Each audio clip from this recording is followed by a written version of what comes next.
Jesus said to the 12, "He who receives you receives me, and he who receives me receives him who sent me.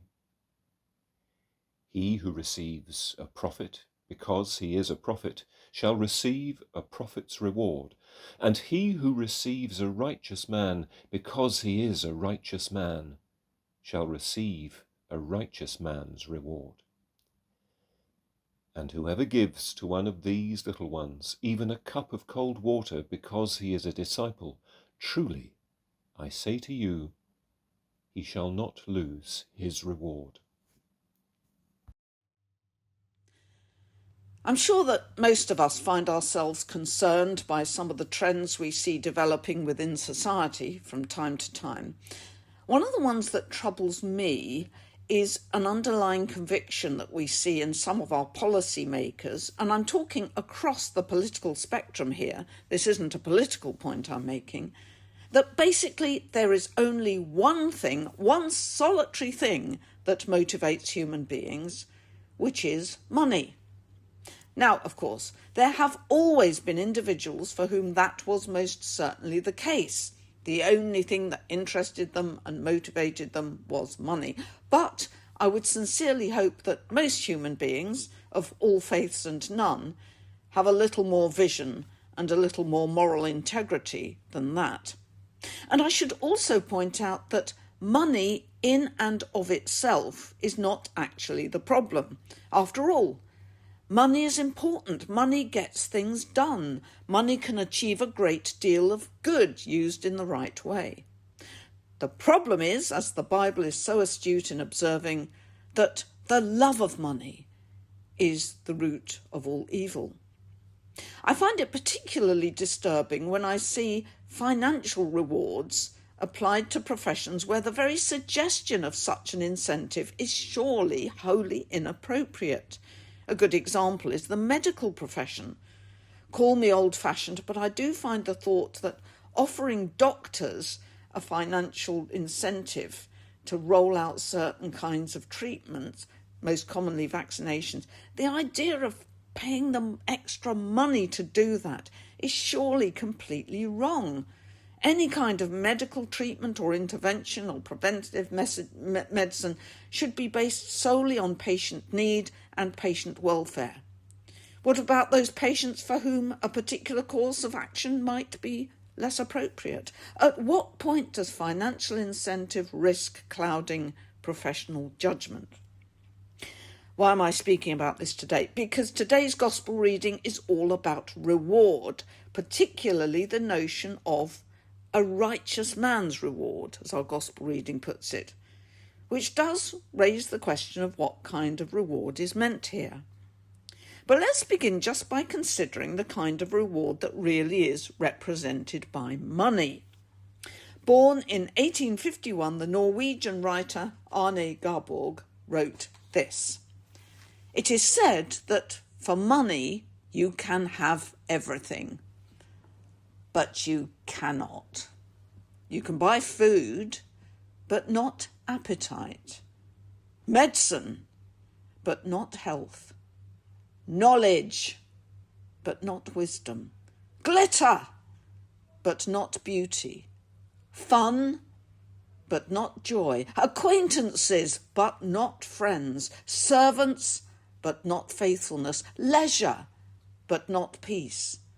You can have the husk of everything for money, but not the kernel." Or what about this from Benjamin Franklin? "Money never made a man happy yet, nor will it.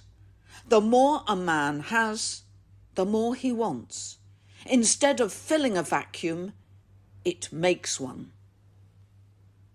So you can perhaps see how fundamentally flawed, morally impoverished and spiritually bankrupt the notion is that money alone is what motivates human beings.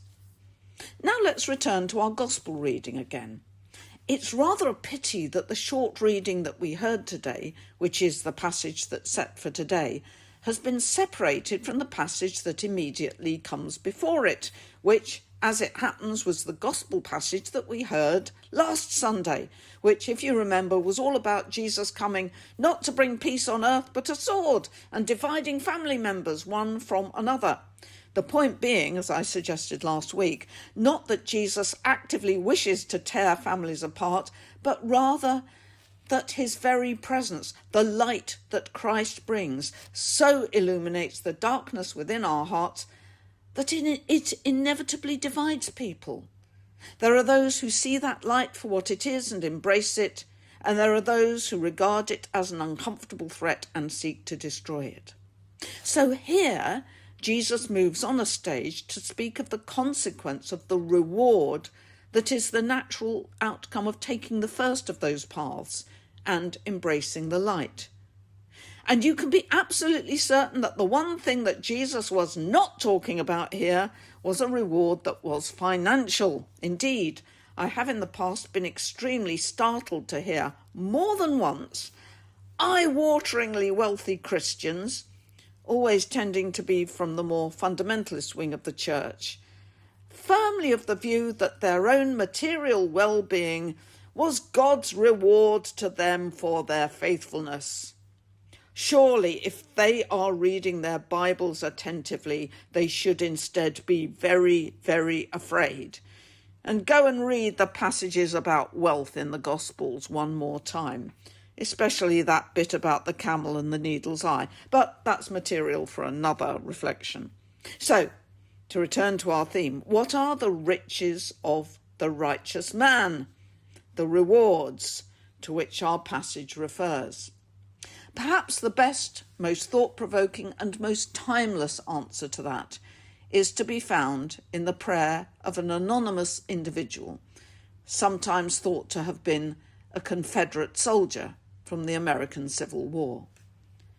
His words go like this: I asked for strength that I might achieve. I was made weak, that I might learn humbly to obey. I asked for health, that I might do great things. I was given infirmity, that I might do better things. I asked for riches, that I might be happy. I was given poverty, that I might be wise. I asked for power, that I might have the praise of men. I was given weakness, that I might feel the need of God.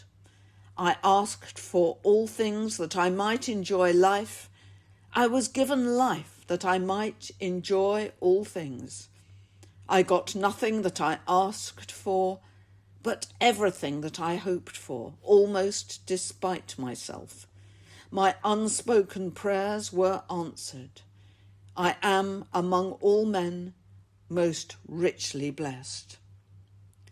And such is the topsy-turvy nature of the gospel message of reward and peace and fullness of life. Amen.